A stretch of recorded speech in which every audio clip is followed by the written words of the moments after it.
एक छोटे से गांव के किनारे घना जंगल था। उस जंगल में तरह तरह के जानवर रहते थे। हिरण, बंदर, लोमड़ी और कई छोटे बड़े पक्षी। उसी जंगल में एक फुर्तीला नेवला रहता था, जिसका नाम था नीलू। वह बहुत तेज, चतुर और थोड़ा शरारती भी था। जंगल के दूसरे छोर पर एक सफेद मुलायम खरगोश रहता था, जिसका नाम था गोलू। गोलू का दिल बहुत साफ था। वह किसी का बुरा नहीं सोचता था, लेकिन बहुत डरपोक था। गांव में एक छोटा बच्चा भी रहता था। उसका नाम था चिंटू।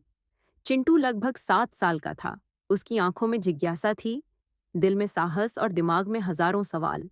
एक दिन चिंटू जंगल के किनारे खेलते खेलते थोड़ा अंदर चला गया। उसे रंग बिरंगे तितलियां बहुत पसंद थीं। वह एक तितली के पीछे पीछे भागते भागते काफी अंदर पहुंच गया। अचानक उसे झाड़ियों में सरसराहट सुनाई दी। चिंटू डर गया। तभी झाड़ियों से गोलू खरगोश बाहर निकला। चिंटू पहले तो घबरा गया, लेकिन जब उसने देखा कि वह तो छोटा सा प्यारा खरगोश है, तो वह मुस्कुरा दिया। अरे वाह, कितना प्यारा खरगोश! चिंटू बोला। गोलू पहले भागना चाहता था, लेकिन चिंटू की आंखों में उसे डर नहीं, अपनापन दिखा। तभी पीछे से नीलू नेवला भी बाहर आया। उसकी तेज आंखें चिंटू को ध्यान से देख रही थीं। यह इंसान का बच्चा है, नीलू ने गोलू से कहा। हमें दूर रहना चाहिए। लेकिन चिंटू ने जेब से एक छोटी गाजर निकाली और गोलू की तरफ बढ़ाई। गोलू ने पहले नीलू की ओर देखा। नीलू ने सिर हिलाया। ठीक है, खा लो। उस दिन से तीनों की अनोखी दोस्ती शुरू हुई। अब चिंटू रोज जंगल के किनारे आता। वह गोलू के लिए गाजर और नीलू के लिए दूध लाता। धीरे धीरे गोलू का डर कम हो गया। वह चिंटू के पास बैठ जाता। नीलू भी अब उसे अपना दोस्त मानने लगा। तीनों साथ बैठते, खेलते और बातें करते। चिंटू अपनी स्कूल की बातें बताता। कैसे मास्टर जी ने उसे शाबाशी दी, कैसे उसने गणित का सवाल हल किया।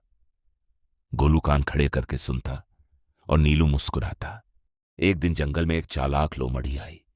उसका नाम था चालू। चालू बहुत भूखी थी। उसने दूर से गोलू को देखा। वाह, कितना मोटा खरगोश है, आज तो दावत होगी, उसने सोचा। चालू झाड़ियों में छिपकर सही मौके का इंतजार करने लगी। उस दिन चिंटू थोड़ा देर से आया। गोलू अकेला ही घास खा रहा था। अचानक चालू ने छलांग लगाई। गोलू डर के मारे चिल्लाया, बचाओ! नीलू ने आवाज सुनी। वह बिजली की तरह दौड़ा। नेवला बहुत बहादुर था। उसने चालू के सामने आकर फुफकार मारी। पीछे हटो! नीलू गरजा। चालू हंसी। तू छोटा सा नेवला मुझे रोकेगा? दोनों में लड़ाई शुरू हो गई। नीलू फुर्तीला था। उसने चालू को कई बार चकमा दिया। तभी चिंटू भी दौड़ता हुआ आ गया। उसने जोर से चिल्लाया, बचाओ! कोई है? चिंटू की आवाज सुनकर पास के लकड़हारे आ गए। चालू डरकर भाग गई। गोलू कांप रहा था। नीलू के शरीर पर हल्की चोट लगी थी। चिंटू की आंखों में आंसू थे। तुम दोनों मेरे सच्चे दोस्त हो, चिंटू बोला। उस दिन तीनों ने समझा, सच्ची दोस्ती में डर नहीं होता। कुछ दिन बाद बरसात का मौसम आया। जंगल में पानी भर गया। एक दिन तेज बारिश के कारण नदी उफान पर थी। चिंटू जंगल में आया तो देखा गोलू नदी के किनारे फंस गया है। पानी बढ़ रहा था। नीलू, जल्दी आओ! चिंटू चिल्लाया। नीलू दौड़ा। उसने देखा कि गोलू डर के मारे हिल भी नहीं पा रहा।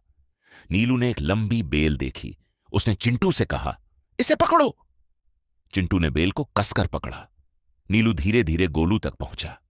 डरो मत, नीलू बोला। गोलू ने आंखें बंद की और छलांग लगाई। नीलू ने उसे पकड़ लिया।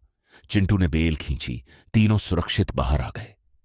बारिश थम गई, लेकिन उस दिन उनकी दोस्ती और मजबूत हो गई। कुछ महीनों बाद चिंटू के पापा शहर से लौट आए। उन्होंने देखा कि चिंटू जानवरों से दोस्ती करता है।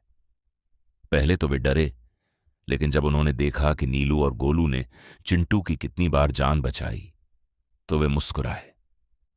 बेटा, असली दोस्त वही होता है जो मुसीबत में साथ दे, पापा बोले। चिंटू ने सिर हिलाया। अब गांव और जंगल के बीच एक अनोखी समझ बन गई थी। गांव वाले जानवरों को नुकसान नहीं पहुंचाते थे और जानवर भी गांव में शांति रखते थे। नीलू अब भी फुर्तीला था। गोलू अब पहले से ज्यादा बहादुर हो गया था और चिंटू समझदार। तीनों अक्सर पुराने पेड़ के नीचे बैठते और सूरज ढलते देखते। चिंटू कहता, दोस्ती रंग या रूप नहीं देखती, दोस्ती बस दिल देखती है।